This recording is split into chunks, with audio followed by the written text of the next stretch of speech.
Hello students, ये video class 11th के chapter units and measurement का 5th पार्ट है। इस वीडियो में हम पढ़ेंगे डायमेंशंस के बारे में। ये इस चैप्टर का सबसे इम्पॉर्टेंट टॉपिक है, तो इसे ध्यान से समझिएगा। किसी भी डिराइव्ड क्वांटिटी को हम फंडामेंटल क्वांटिटी के टर्म्स में एक्सप्रेस कर सकते हैं, जैसे कि फोर्स को हम मास इनटू एक्सेलरेशन यानी mass into velocity by time यानी mass into displacement by time square कह सकते हैं। तो इन्हीं फंडामेंटल क्वांटिटी को हम एक अलग तरह से स्पेशल सिंबल्स देके लिखते हैं, जैसे कि मास को कैपिटल एम से, लेंथ को कैपिटल एल से और टाइम को कैपिटल टी से एंड सो ऑन। तो इन्हीं सिंबल्स को हम इक्वेशंस में यूज करते हैं और फिर फाइनली जो एक्सप्रेशन आता है वही हमारा डायमेंशनल फॉर्मूला होता है। जैसे कि अभी हमने देखा force is equal to mass into displacement by time square, तो इसको हम लिख सकते हैं mass into length by time square, क्योंकि डिस्प्लेसमेंट भी एक तरह का लेंथ ही है। तो अब देखिए, मास को हम m सिंबल से, लेंथ को हम l सिंबल से और टाइम को हम t सिंबल से रिप्लेस कर देंगे, तो ये आ जाएगा mlt माइनस 2 और यही हमारा डायमेंशनल फॉर्मूला होगा, या कह लीजिए कि यही हमारा डायमेंशन होगा। अब देखिए, इसी तरह से वर्क को हम फोर्स इनटू डिस्प्लेसमेंट यानी फोर्स इनटू लेंथ कह सकते हैं, क्योंकि डिस्प्लेसमेंट एक तरह का लेंथ है। अब फोर्स का डायमेंशन अभी पढ़े थे mlt माइनस 2 और लेंथ का हो जाएगा l, तो फाइनली वर्क का डायमेंशन हो जाएगा ml स्क्वायर t माइनस 2। तो इसी तरह से सिर्फ फोर्स और वर्क का ही नहीं, और भी बहुत सारे फिजिकल क्वांटिटीज का डायमेंशन होता है, जैसे कि एरिया का होता है एल स्क्वायर, वॉल्यूम का होता है एल क्यूब, वेलोसिटी का होता है L T minus 1 and so on. अभी आपको कम से कम फोर्स और वर्क का डायमेंशन याद होना ही चाहिए, जो कि होता है एम एल टी माइनस 2 और M L square T minus 2। तो चलिए अब बात करते हैं एप्लीकेशंस ऑफ डायमेंशंस के बारे में। एनसीईआरटी बुक के अकॉर्डिंग डायमेंशंस का दो एप्लीकेशन होता है। पहला होता है वेरिफिकेशन ऑफ गिवन फॉर्मूला और दूसरा होता है deriving formula of the given physical quantity. तो फर्स्टली हम लोग बात करते हैं वेरिफिकेशन ऑफ गिवन फॉर्मूला के बारे में। सबसे पहले तो एक बात आप लोग जान लीजिए कि किसी भी इक्वेशन में प्लस, माइनस या इक्वल टू साइन से सेपरेट किए हुए एलिमेंट्स का डायमेंशन सेम होता है।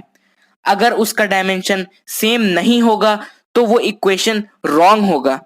तो इसी पॉइंट के बेसिस पर हम चेक कर सकते हैं कि दिया हुआ इक्वेशन सही है या गलत है, और इसी को हम वेरिफिकेशन ऑफ गिवन फॉर्मूला कहते हैं। एक एग्जांपल देखिए, velocity equals to under root pressure by density. हमें इस इक्वेशन को डायमेंशनली चेक करना है।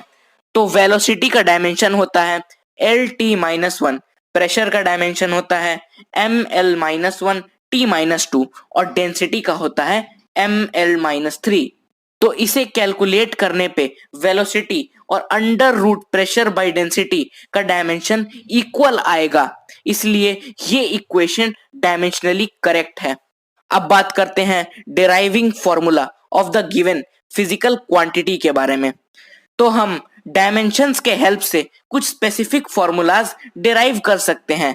कैसे, आइए देखते हैं। इसे हम एक एग्जांपल से समझते हैं।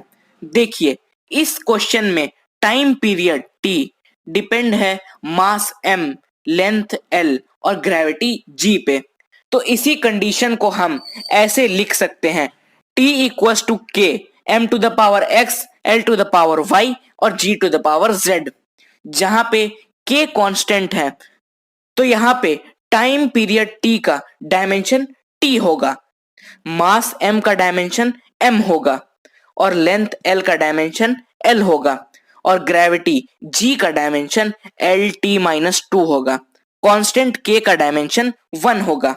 अब देखिए, हम इसे लिख सकते हैं m0 l0 T1 equals to M X L Y plus Z T minus 2z। यहां से x equals to 0, y plus Z equals to 0 और माइनस 2z इक्वल्स टू 1 हो जाएगा। अब यहां से x y z निकाल के उसी इक्वेशन में पुट कर देंगे तो कैलकुलेशन करने पे हमारा फॉर्मूला भी डिराइव हो जाएगा, t equals to k under root L by G. तो इसी तरह से हम फॉर्मूलाज डिराइव कर सकते हैं डायमेंशंस के हेल्प से। ये प्रोसेस बहुत इंपॉर्टेंट है और एग्जाम में अक्सर पूछा ही जाता है। तो चलिए अब बात करते हैं डायमेंशनल एनालिसिस के कुछ लिमिटेशंस के बारे में। डायमेंशंस के हेल्प से हम फॉर्मूलाज डिराइव तो कर सकते हैं लेकिन कांस्टेंट k का एक्चुअल वैल्यू पता नहीं कर सकते हैं और ये एक डायमेंशन का लिमिटेशन है। डायमेंशंस के हेल्प से हम सिर्फ प्रोडक्ट टाइप फॉर्मूलाज को ही डिराइव कर सकते हैं।